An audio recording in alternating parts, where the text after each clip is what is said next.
है लहू से ये सींचा हमारा वतन, हम नहीं देख सकते उजड़ते हुए। है लहू से ये सींचा हमारा चमन, हम नहीं देख सकते उजड़ते हुए। देश में मेरे गोरों का शासन रहा, रो रही थी धरा था गगन रो रहा। देश में मेरे गोरों का शासन रहा, रो रही थी धरा था गगन रो रहा। है लहू से ये सींचा हमारा चमन, हम नहीं देख सकते उजड़ते हुए। हेलो दोस्तों, मैं विनय पुनः आप सभी का आपके अपने YouTube चैनल DCC विनय सर पर हार्दिक स्वागत और अभिनंदन करता हूं। दोस्तों, जैसा कि मैं आप लोगों को कक्षा 10 और 12 के लिए फिजिक्स का रे ऑप्टिक्स टॉपिक पढ़ा रहा था, उसका पहला चैप्टर जो है reflection of light by spherical mirrors, अर्थात गोलीय दर्पणों के द्वारा प्रकाश का परावर्तन जो चैप्टर है, इसका हम लोग पार्ट 7 आज डिस्कस करेंगे। इस पार्ट 7 में आज का टॉपिक बहुत महत्वपूर्ण होने वाला है आपके लिए। आज का जो टॉपिक है वो है गोलीय दर्पणों से प्रतिबिंब बनाने के नियम या सिद्धांत, जिसको इंग्लिश में आप कहेंगे laws of principles to image formation by spherical mirror. अर्थात जो हमारे पास अवतल दर्पण होते हैं, जो उत्तल दर्पण होते हैं, उनमें हम लोग इमेज कैसे बनाएंगे। जब हमको टेक्निक तरीका नहीं पता रहेगा तो हम इमेज का निर्माण नहीं कर पाएंगे, प्रतिबिंब का निर्माण नहीं कर पाएंगे।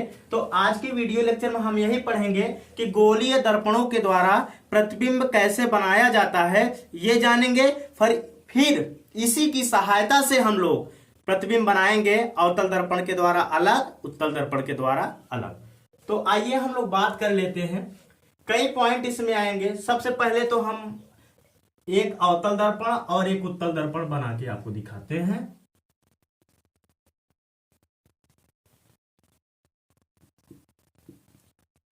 ये है अवतल दर्पण और दोस्तों एक हमने बना दिया उत्तल दर्पण। ये क्या है? उत्तल दर्पण है, उत्तल दर्पण।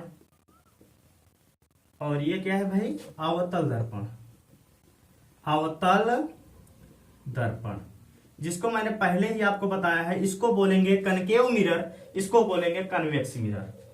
अब गोलीय दर्पणों अर्थात अवतल दर्पण और उत्तल दर्पण के द्वारा प्रतिबिंब बनाने का नियम क्या होता है, सिद्धांत क्या होता है, सबसे पहला पॉइंट हम लोग जानते हैं।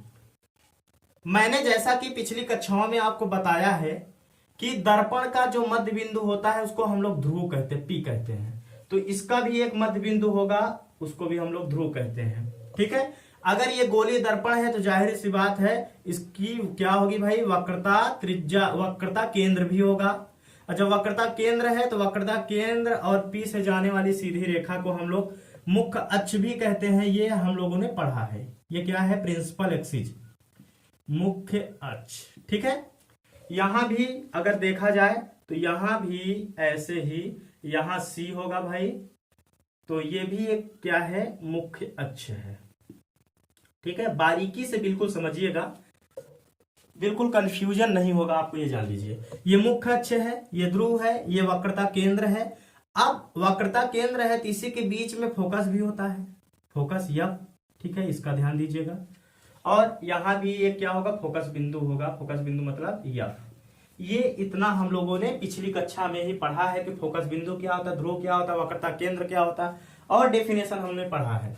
लेकिन हम तो यहाँ प्रतिबिंब बनाने का नियम पढ़ रहे हैं। तो सबसे पहला प्रतिबिंब बनाने का जो नियम होता है, ये मुख्य अक्ष है। यदि कोई प्रकाश किरण, भाई ध्यान देना, यदि कोई प्रकाश किरण मुख्य अक्ष के समांतर आपतित होती है, कैसे आती है?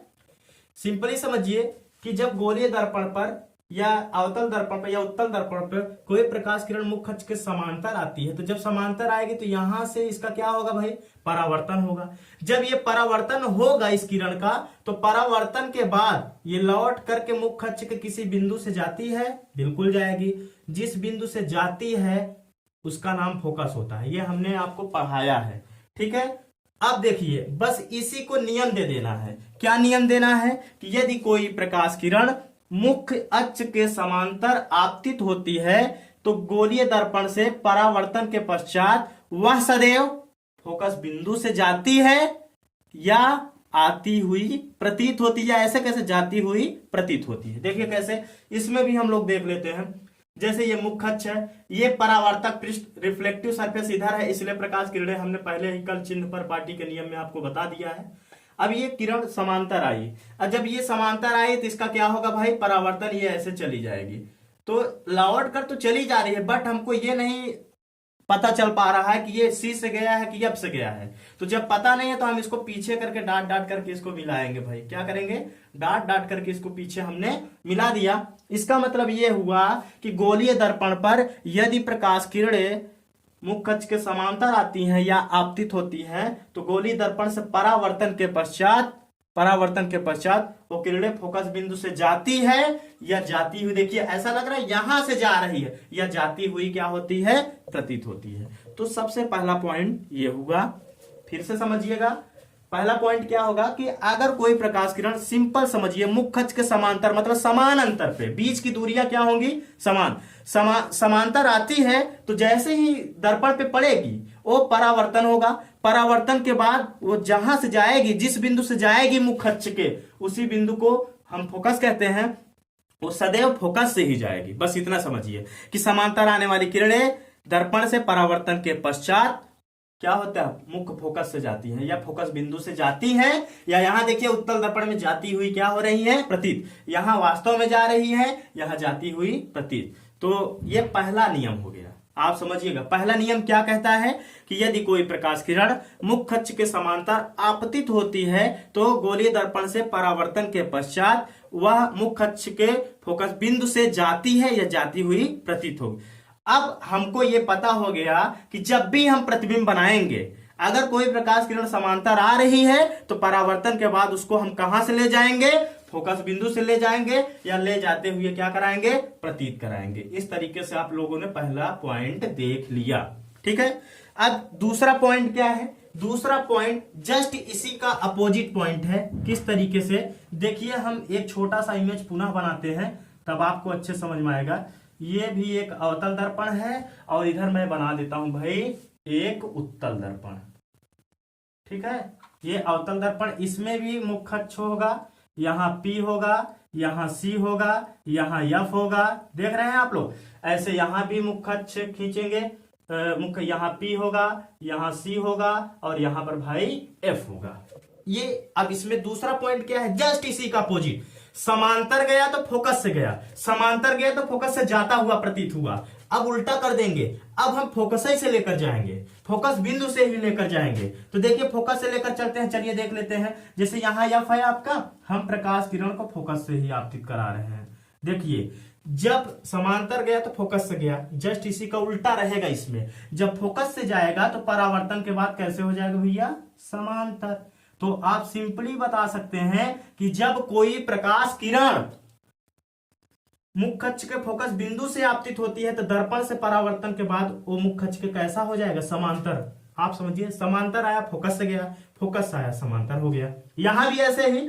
अब यहां पर तो किरण वास्तव में आई है, यहां पर जब कोई प्रकाश किरण किसकी, फोकस बिंदु की दिशा से आती हुई प्रतीत होती है, देखो आ रही है ना, आई, तो यहां हम इसको क्या करेंगे, डाट डाट। ऐसा लग रहा है कहां से आ रहे, कहां जा रही है, जाती हुई प्रतीत। जब फोकस की दिशा में जाती हुई प्रतीत होती है तो दर्पण से परावर्तन के पश्चात कैसे हो जाएगी भाई, ये मुख्य अक्ष के कैसे हो जाएगी, समांतर हो गई। कैसे हो गई, समांतर। ये डायरेक्शन देखिए, इसी चीज को पहले हम ऐसे ले गए तो ऐसे चली गई, अब ऐसे ले आए तो ऐसे हो गई।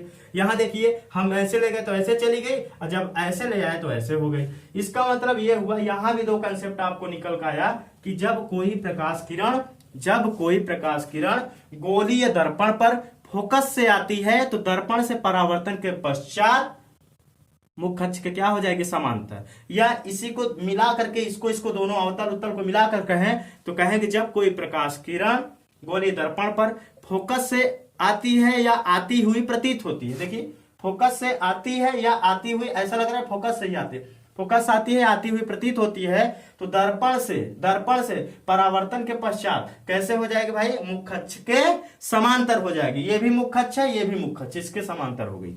तो 2 पॉइंट हमारे बीच निकल के आया।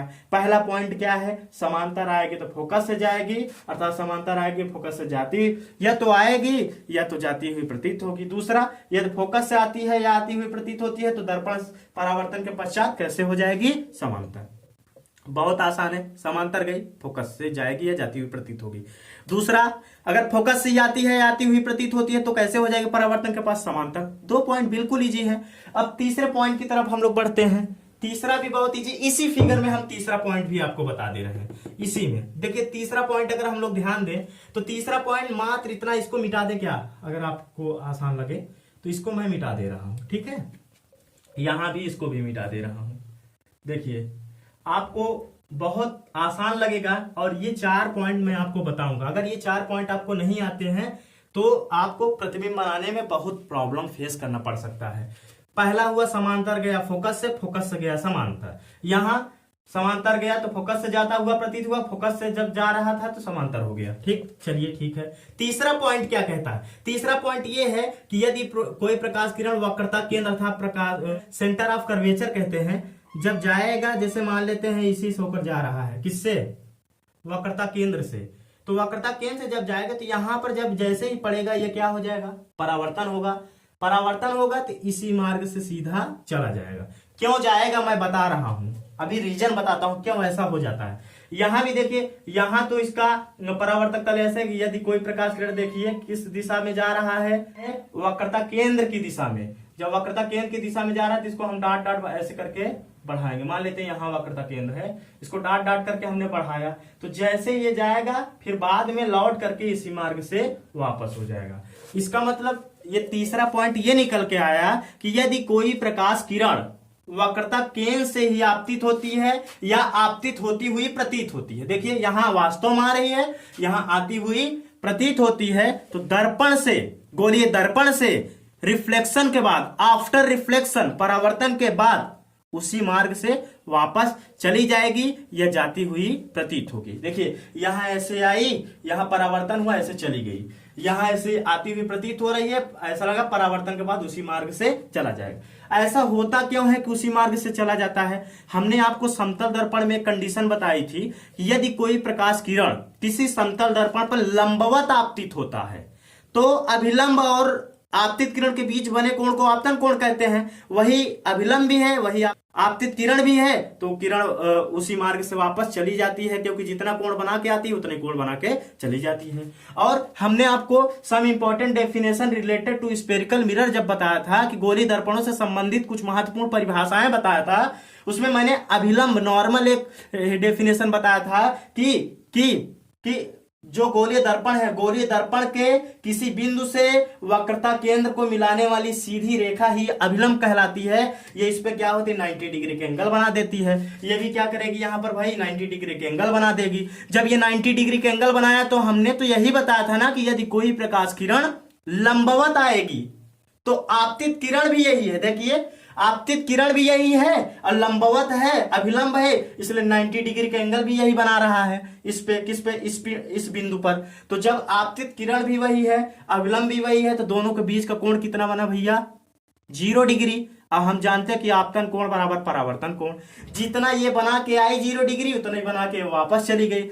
इसी वजह से यदि कोई प्रकाश किरण वक्रता केंद्र से आपतित होती है या आपतित होती हुई प्रतीत होती है तो आफ्टर रिफ्लेक्शन वो उसी मार्ग से वापस लौट जाती है। तो ये तीसरा पॉइंट हुआ, ठीक है। चौथा पॉइंट हम लोग फोकस करते हैं। चौथा पॉइंट जो किताबों में मैक्सिमम केसेस में दिया नहीं रहता है, आप जान लीजिए चौथा पॉइंट हम क्या बताएंगे। चौथा पॉइंट ये है कि यदि कोई प्रकाश किरण, ध्यान दीजिएगा, यदि कोई प्रकाश किरण मान लेते हैं ये ऐसे आ रही है, देखिए किससे, ध्रुव पर ही आ रही है, ध्रुव की दिशा में ही आ रही है। यहां पर आई तो हम जानते हैं, इसको थोड़ा मिटा देते हैं तब आपको समझ में आएगा, ठीक है।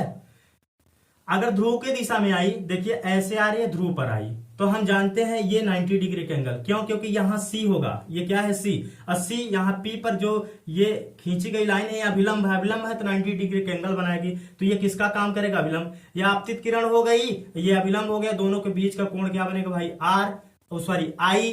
और जब ये I बना तो जितना कोण बना के आया उतने कोण बना के ये लौटेगा भी।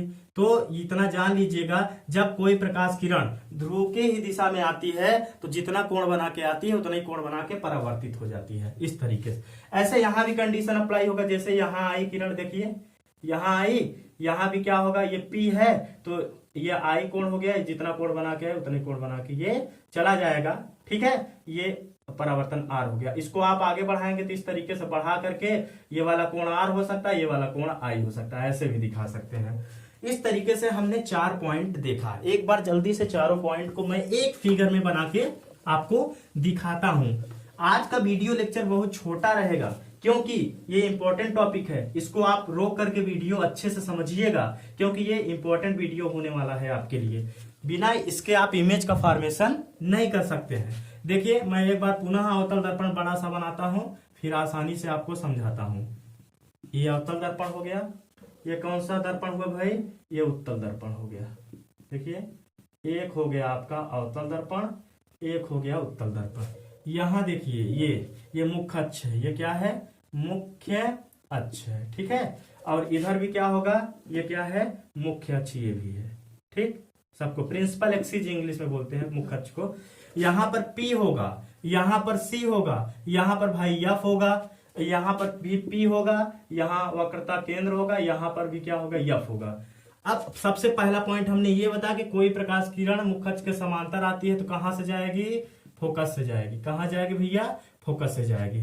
ऐसे यहाँ भी यदि कोई प्रकाश किरण मुख्य अक्ष के समांतर आपतित होती है तो फोकस से जाती हुई क्या होगी? ऐसे चली गई रिफ्लेक्ट परावर्तक बात, लेकिन इसको हम डॉट डॉट मिलाएंगे तो ये जाती हुई क्या होगी? प्रतीत होगी। इसको हम मिटा देते हैं तो डॉट डॉट हो गया। ठीक है, इस तरीके से ये जाती हुई क्या हो जाएगी? प्रतीत हो जाएगी। ठीक, ये हो गया। अब उसके बाद अगर कोई प्रकाश किरण फोकस से ही आपतित होती है, कहां से? फोकस से ही। देखिए, फोकस से मैं लेकर आया दूसरा पॉइंट ये है कि फोकस से ही आपतित होती है तो मुख्य अक्ष के कैसे हो जाती है? समांतर। यहां भी अगर फोकस की दिशा से ही आपतित होती है, फोकस की दिशा जैसे इसी दिशा से ऐसे आएगी, देखिए इस तरीके से आएगी तो ऐसे लौट करके ये समांतर हो जाएगी। ये 2 कंडीशन हो गया। तीसरा कंडीशन, यदि कोई प्रकाश किरण C के ही दिशा से आती है, किसकी दिशा से? C, मतलब वक्रता केंद्र की दिशा से आती है तो परावर्तन के बाद उसी मार्ग से वापस लौट जाएगी। और यहाँ पर अगर C से आती हुई प्रतीत होती है, जैसे मैंने लिया ये C से, देखिए आती हुई क्या हो रही है? प्रतीत हो रही है, तो परावर्तन के बाद उसी मार्ग से वापस चली जाती है। और तीसरा पॉइंट जो हमने बताया कि यदि कोई प्रकाश किरण P की दिशा से आती है तो जितना, क्योंकि ये अभिलंब का काम करेगा, जितना कोण बना के आती है उतने कोण बना के क्या हो जाएगी? परावर्तित। यहाँ भी वही कंडीशन, जितना कोण बना के आएगी उतना ही कोण बना के परावर्तित हो जाएगी। इसको आगे आप ऐसे इसको बढ़ा करके, ये I है, ये R है, तो इसको भी आप R है, शीर्षाभिमुख कोण से R हो जाएगा, और ये वाला क्या हो जाएगा? शीर्षाभिमुख कोण से I हो गया। तो ये 4 पॉइंट हम लोगों ने देखा। ये इंपॉर्टेंट है आपके लिए, इसको आप अच्छे से सीख लीजिएगा। फिर नेक्स्ट वीडियो लेक्चर में हम अवतल दर्पण के द्वारा और उत्तल दर्पण के द्वारा प्रतिबिंब बनाना सीखेंगे। कैसे प्रतिबिंब बनेगा, एक एक कंडीशन लेंगे और प्रतिबिंब बनाएंगे। ठीक है, आज के लिए इतना ही रखते हैं। धन्यवाद दोस्तों।